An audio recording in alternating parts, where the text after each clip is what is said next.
Assalamualaikum warahmatullahi wabarakatuh. Kami dari kelompok 5 akan memaparkan materi mengenai motivasi dan teori motivasi. Adapun materi ini diangkat dari mata kuliah Komunikasi Organisasi.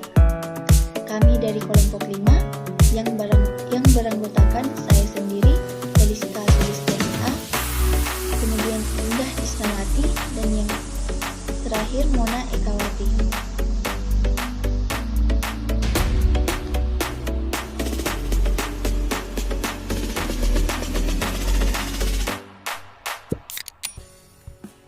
Nah, selanjutnya kita akan membahas mengenai motivasi dan teori motivasi. Nah, dari teori ini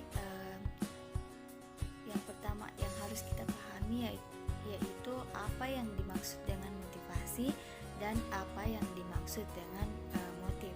Nah, kata motivasi berasal dari kata Latin yakni motif, yang berarti daya penggerak atau kekuatan yang terdapat dalam diri organisme yang menyebabkan organisme itu bertindak atau berbuat. Kemudian diserap dalam bahasa Inggris yakni motivation, yang berarti pemberian motif, penimbuhan motif, atau hal yang menimbulkan dorongan atau keadaan yang menimbulkan dorongan. Nah, selanjutnya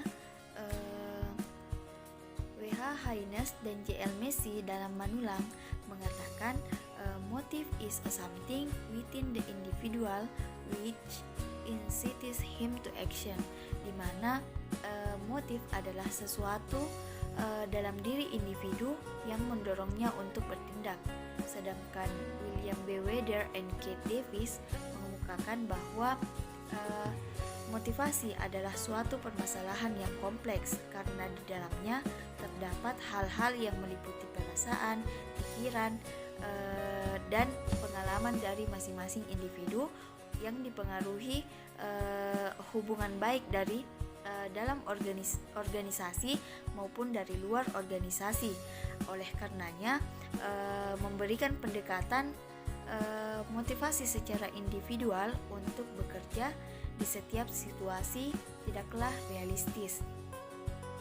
Nah, selanjutnya adapun peran motivasi dalam menggerakkan fungsi manajemen sumber daya manusia, yakni membuat individu bertindak dan berperilaku dalam cara-cara tertentu.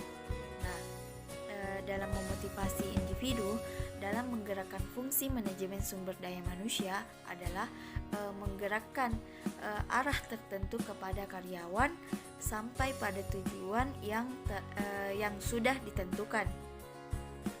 Nah, bermotivasi menunjukkan keinginan manusia untuk berbuat sesuatu agar dapat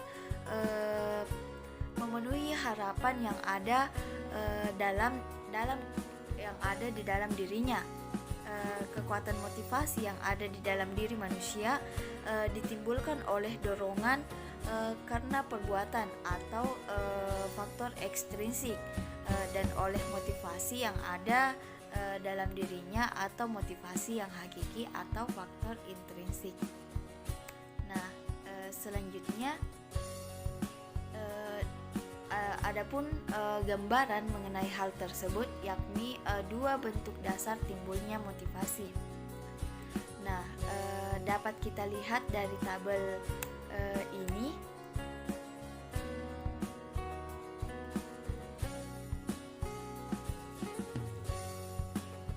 Dapat kita lihat dari tabel ini bahwa kekuatan motivasi dari sumber daya manusia itu sangat dipengaruhi oleh faktor ekstrinsik dan faktor intrinsik. Nah, faktor ekstrinsik atau atau motivasi yang ditimbulkan oleh dorongan buatan, sedangkan faktor intrinsik itu motivasi yang ditimbulkan dari dalam dirinya sendiri, dan melalui lingkungannya.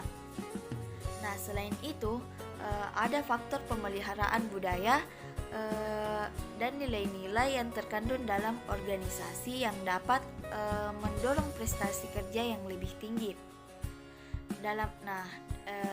dalam realitanya motivasi intrinsik memiliki daya tahan yang lebih kuat dibandingkan dengan motivasi ekstrinsik. Kenapa itu terjadi? Karena faktor ekstrinsik itu bisa saja justru mengakibatkan daya motivasi individu berkurang ketika faktor ekstrinsik tersebut mengecewakan seorang individu.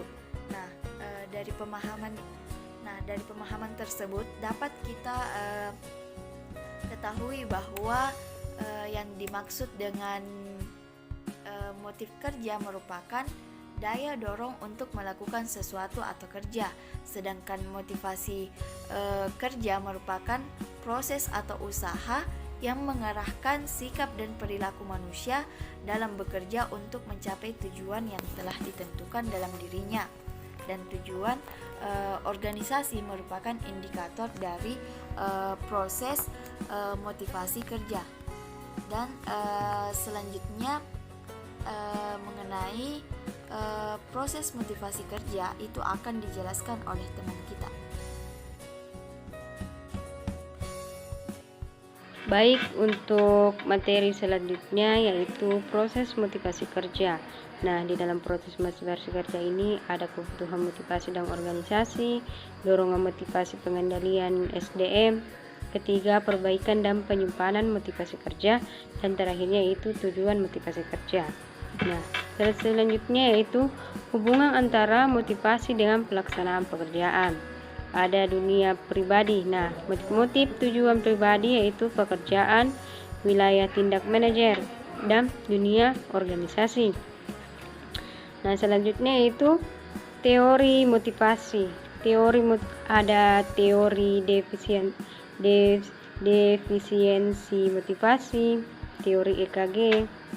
Nah, yang kedua teori kesehatan motivator. Di dalamnya yaitu kebutuhan yang berkaitan dengan kepuasan. Yang kedua, kebutuhan yang berkaitan dengan ketidakpuasan kerja. Nah, yang ketiga, teori harapan dan motivasi. Ada beberapa pendapat para ahli. Yang pertama, para ahli dalam mengungkapkan teori harapan dan motivasi ini. Nah, yang pertama yaitu setiap individu percaya bahwa jika ia berperilaku dengan cara tertentu, maka ia akan memperoleh harapan hasil. Yang kedua, setiap hasil mempunyai nilai atau daya tarik bagi orang yang tertentu disebut valensi. Nah, yang ketiga, setiap hasil berkaitan dengan potensi mengenai seberapa sulit untuk mencapai hasil tertentu disebut harapan usaha. Baik, selanjutnya saya akan menjelaskan mengenai teori motivasi David McClelland.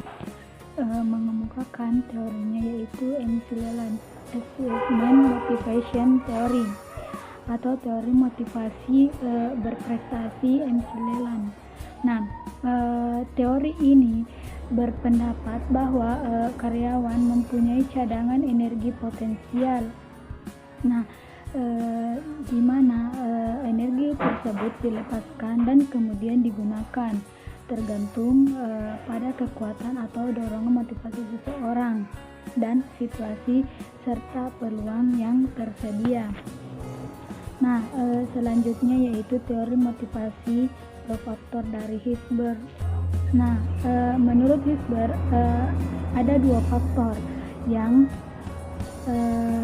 dapat memotivasi seseorang, yaitu faktor-faktor yang berkaitan dengan kerja keras itu sendiri dan dibantu dengan dorongan kerja. Nah, faktor-faktor tersebut itu dinamakan dengan motivator yang mencangkup keberhasilan, pengakuan, tanggung jawab, kemajuan, dan Herzberg mempertahankan bahwa motivasi yang benar ialah terjadi jika terdapat faktor-faktor atau motivasi dan keberhasilan. Nah, selanjutnya itu teori X dan Y.